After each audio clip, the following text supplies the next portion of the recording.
Yeah. Unlimited Black Marvel #1.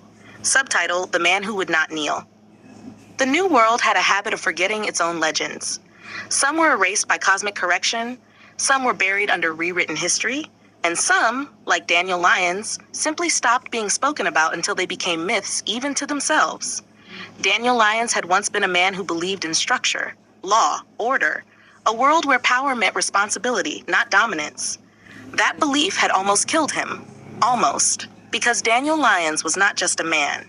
He was something the old world had briefly called a champion. Black Marvel. Black Marvel, Daniel Lyons. In this rebooted reality, Daniel woke in a world that did not remember the name. He remembered it.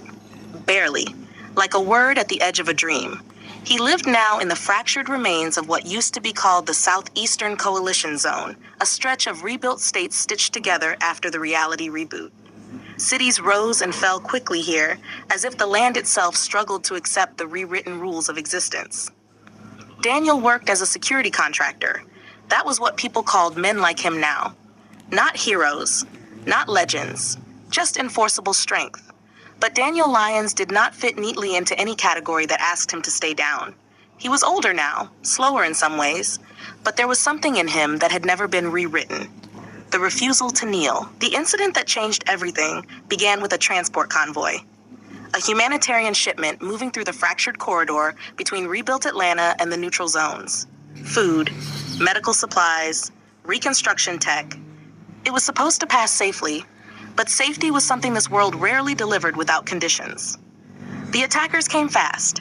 Not simple raiders, but organized militant remnants of pre-reboot warlords, people who remembered fragments of the old apocalypse-era chaos and had built themselves into something worse, ideology with weapons. Daniel was there as escort security. He knew within seconds this wasn't a standard ambush. Explosions ripped through the convoy's lead vehicles. Energy weapons, illegal tech scavenged from old world labs, the road shattered into glass-like fragments. Contact left, someone shouted. Daniel moved before the order finished. That was always his advantage. Instinct. A crate exploded beside him. He didn't flinch, just pushed forward, grabbed a wounded driver, dragged him behind overturned steel. "You're Black Marvel, right?" the driver gasped. Daniel didn't answer. He never answered that question anymore, because the world didn't deserve certainty it couldn't remember. Another blast hit. The attackers advanced, and Daniel saw them clearly now.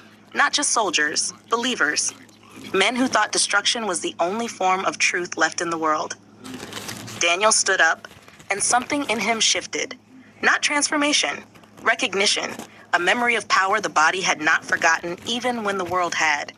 A surge moved through him, not magic, not mutation alone, but something older, a will so concentrated it became force. He struck the ground once. The shockwave cracked concrete outward, throwing 3 attackers back into their own wreckage. Silence followed for half a second. Then chaos returned. Daniel moved through it like a man remembering a language his body had never fully stopped speaking.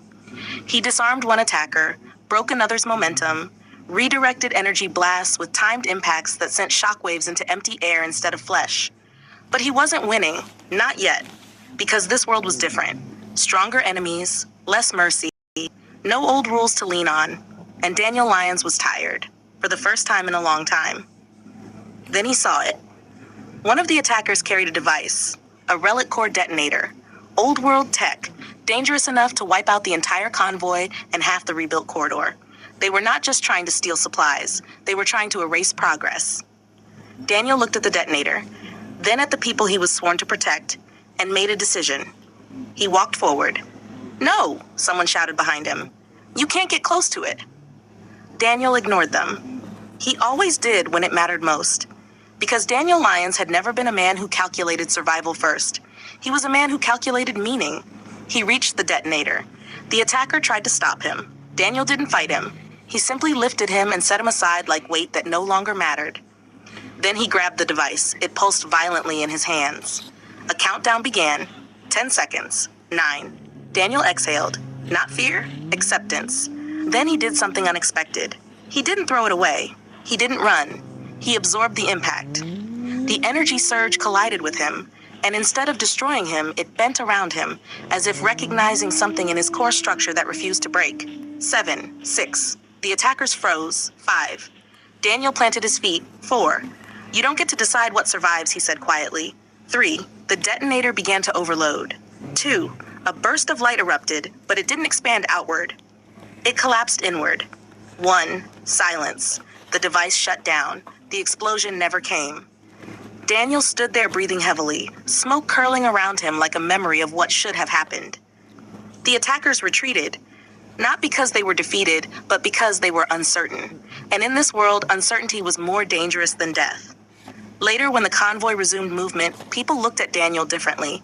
Not as a contractor, not as security, as something older. Something they half remembered from stories they weren't sure were real. Black Marvel. Daniel walked alone at the edge of the convoy. He didn't like the name, or maybe he didn't trust it. Because names were how worlds remembered you. And this world had already forgotten too much. Far away, in places Daniel would never see, systems far beyond human politics began registering anomalies in power distribution events. A man who should not have stabilized energy collapse. A human body that should not have contained a relic core overload.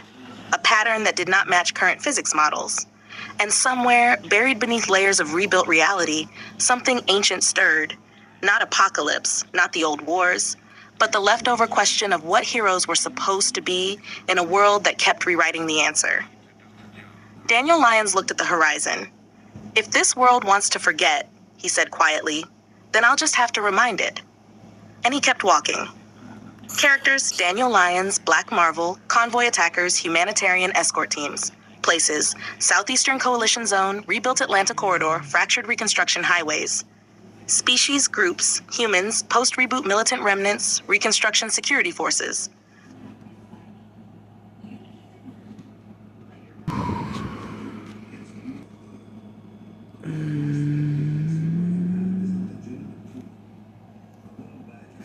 The Unlimited Fantastic Four #1.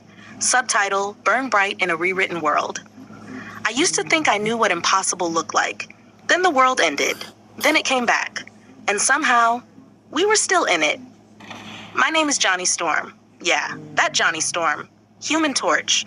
At least that's what I was in the old world. The one people barely talk about anymore, like it was a dream they're embarrassed to admit they.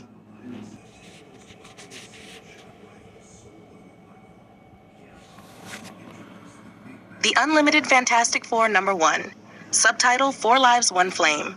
Johnny Storm always thought he understood what limitless meant. Speed, fame, fire, attention. Then the world got rewritten, and he realized he had never been anywhere close. In this new universe, history didn't feel like history. It felt like something recently edited. Like someone had taken reality itself and pressed Save as New File. Nobody talked about the old world because nobody remembered agreeing to forget it. Johnny didn't question it too much. That was Reed's job, or at least, it used to be. Johnny Storm was still Johnny Storm. Still fast, still loud, still impossible to ignore. Still the Human Torch. Human Torch. And if anything had changed, it was that now the fire inside him felt less like a gift and more like a question that never stopped burning. It all began, like it always did, with Reed Richards. Reed was brilliant in this universe too. That part never changed. He just seemed heavier now. Like every calculation he made carried the weight of something he couldn't remember, but still feared. Reed Richards? We're not the first explorers of this energy field, Reed said one night in the Baxter Institute's upper lab. Sue raised an eyebrow. We're not? Reed hesitated. No. But records of previous exposure events, they're inconsistent, like they were rewritten.